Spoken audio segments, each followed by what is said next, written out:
Alhamdulillah. Assalamualaikum warahmatullahi wabarakatuh. Selamat siang anak-anak.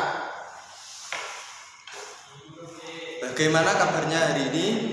Alhamdulillah, semoga sehat semuanya ya. Sebelum Bapak tadi diulang sama siapa? Sama Budia. Oh, mata pelajaran apa Budia? IPA. IPA tadi nyampe mana? Mata pelajarannya. Oh, nyampe sistem kehidupan di dunia luar ya. Terus di dunia itu, di dalam dunia kandungan, apa sebelum proses awal terjadinya kehidupan kandungan sudah dijelaskan apa belum? Semuanya? Nanti kalau sudah, kalau enggak ya Bapak nanti dikabari pas ulangan itu masalah bab teori itu ya, biar Bapak juga bisa bisa paham ya, soalnya Bapak juga paham. Untuk kemarin kan Bapak sudah menjelaskan tentang sistem kerja di itu ya, jenis-jenis di mesin sepeda motor ya. Jadi sepeda motor itu ada dua jenis. Yang pertama ada sistem 4 langkah atau 4 tak, sistem pembakaran 4 langkah. Yang kedua ada 2 tak. Jadi apa saja prosesnya di sistem itu pembakaran 4 langkah? Yang pertama ada langkah hisap, yang kedua ada kompresi, yang ketiga ada usaha, yang keempat ada buang langkah. Itu yang 4 tak atau 4 langkah. Terus yang kedua itu ada 2 tak. 2 tak, yang pertama itu langkah kompresi, yang kedua buang. Jadi ada 2 langkah saja di 2 tak itu. Terus di sini Bapak mau mengasih pertanyaan dulu ya.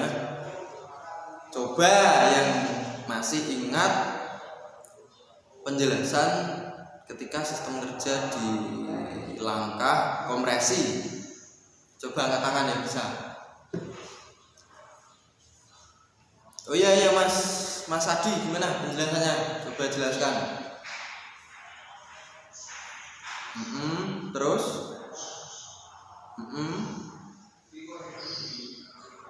siap. Jadi saya tambahin sedikit ya. Langkah kompresi itu awal terjadinya pembakaran. Jadi ketika piston di posisi TMB titik mati bawah itu akan bergerak ke atas, dan katup in atau masuknya bensin itu terbuka. Kalau kompresi itu kompresi itu katup in dan X itu tertutup. Jadi itu kan di karburator tadi itu sudah ada itu percampuran antara bahan bakar atau bensin dengan udara, terus masuk di ruang bakar itu di langkah hisap. Jadi posisi klep in itu sudah membuka, klep X itu tertutup. Nah di langkah kompresinya itu tadi klep in dan klep X itu tertutup. Posisi piston dari TMB menuju TMA di atas. Nah disitulah tepatnya itu di bawah klep itu tadi itu ada proses terjadinya pembakaran itu. Jadi dikompresi dari bawah atau ditempatkan di bawah klepnya itu antara bensin sama udaranya itu tadi, terus didorong dari bawah itu. Jadi dari bawah itu tidak ada di linernya itu, di liner buringnya itu tidak ada yang robos atau tidak ada yang bocor. Itu nanti di atasnya itu terjadi pembakaran ya, kompresi itu tadi yang membuat piston itu nanti akan mendorong ke bawah atau di langkah ketiga, yaitu langkah usahanya. Itu sistem pembakarannya. atau sistem kompresi. Terus ini Bapak mau menjelaskan sedikit saja karena waktunya ini mepet, tadi Bapak agak terlambat. Ini saya bawa oli pelumas. Jadi oli pelumas itu fungsinya apa? Terus sistem kerjanya gimana? Terus kalau semisal tidak pakai oli itu gimana resikonya? Ya, yang pertama ada sistem kerja oli ini atau pelumas mesin. Jadi di mesin itu kan bahannya dari besi. Kalau semisal tidak dikasih oli, itu besar kemungkinannya itu mesin nanti bisa macet. Pernah dengar nggak yang kejadian mesin atau motor itu kehabisan oli? Kalau biasanya ya kentekan oli lah, macet.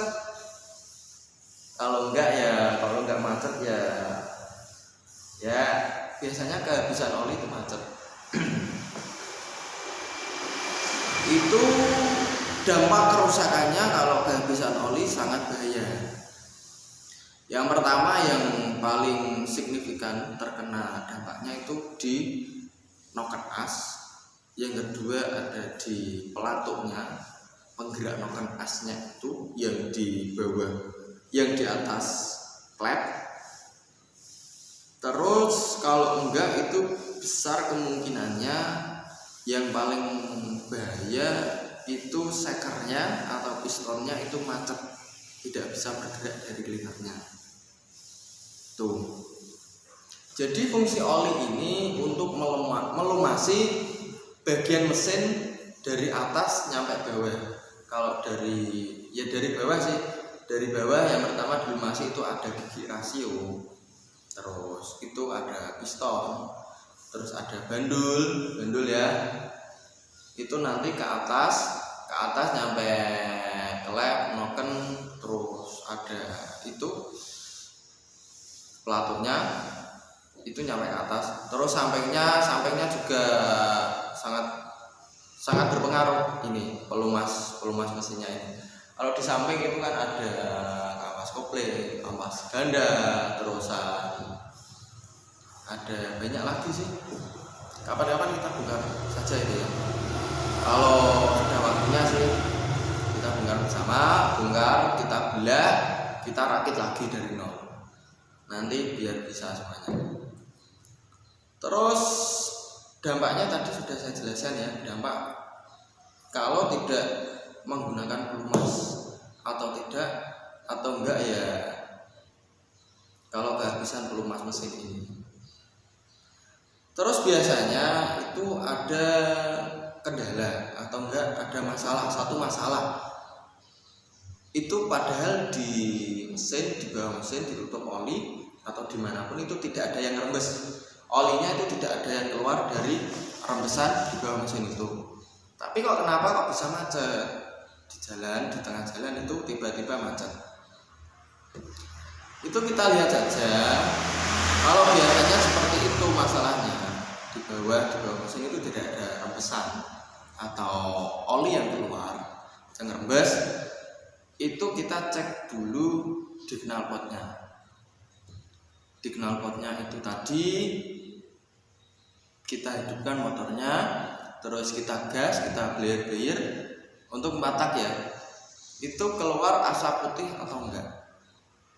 Kalau asap putih itu besar kemungkinan atau A1 itu sehernya minta di filter atau di oversis. Penjelasan oversis ya. Oversis itu memperbesar diameter piston dan memperbesar diameter liner dari burin ya. Jadi kalau biasanya yang knalpotnya itu putih, yang kayak semprot obat nyamuk biasanya yang keliling itu yang biasanya terjadi itu pistonnya sudah minta ganti atau minta dioversis. Karena apa? Karena di ruang linernya burin itu sudah terjadi keronggaan antara piston dan liner. Jadi oli dari atas, dari noken asnya dari noken as, mohon maaf, itu dari oli dari itu ya, dari bandulnya dari bawah itu naik ke atas. Itu kan karena kelonggaran itu olinya ikut jadi terkompresi atau ikut jadi pembakaran. Oli kalau biasanya itu kan kalau kena panas mesin itu biasanya keluar asapnya. Nah itu asapnya itu terjadi karena itu tadi olinya naik ke atas terus ngikut di pembakarannya itu. Langsung apa lagi ya? Kalau biasanya oli ini ada kode-kodenya sih, terus ada fungsinya tersendiri, ada oli mesin, terus ada oli gerdan, oli rem. Tapi intinya tetap satu, untuk melumasi, untuk memperlancar di bagian-bagian yang tertentu. Misal tadi seperti yang Bapak sampaikan tadi, untuk melumasi mesin itu oli mesin. Kalau fungsinya tetap sih, fungsinya yang utama, sistem kerjanya yang paling penting itu oli. Jangan sampai oli mesin kita itu sampai kehabisan. Itu dampaknya itu sangat besar, sangat berpengaruh bagi mesin kita.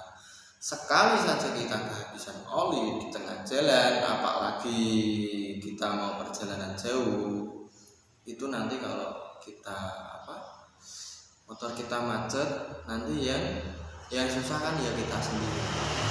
Kalau biasanya untuk perawatan itu kurang lebihnya itu 1 bulan kita cek olinya itu sudah minta ganti. Kalau enggak ya itu kan kalau ngeceknya kita kan di bagian blok kanannya, blok kopling itu kan ada tutup olinya, kita buka saja.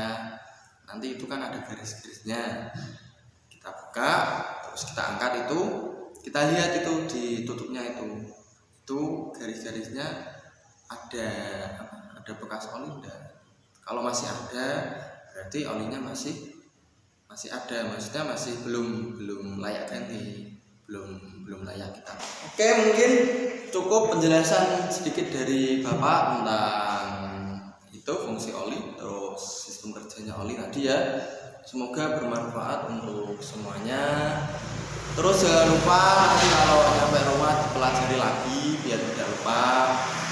Terus ini nanti Bapak kasih 5 soal pertanyaan itu buat PR ya, besok dikumpulin. Oke? Nanti bisa Mas Adi ya. Mas Adi nanti saya kasih kertas terus difotokopi, dibagiin ke teman-temannya ya. Mungkin cukup dari Bapak. Sekian, wassalamualaikum warahmatullahi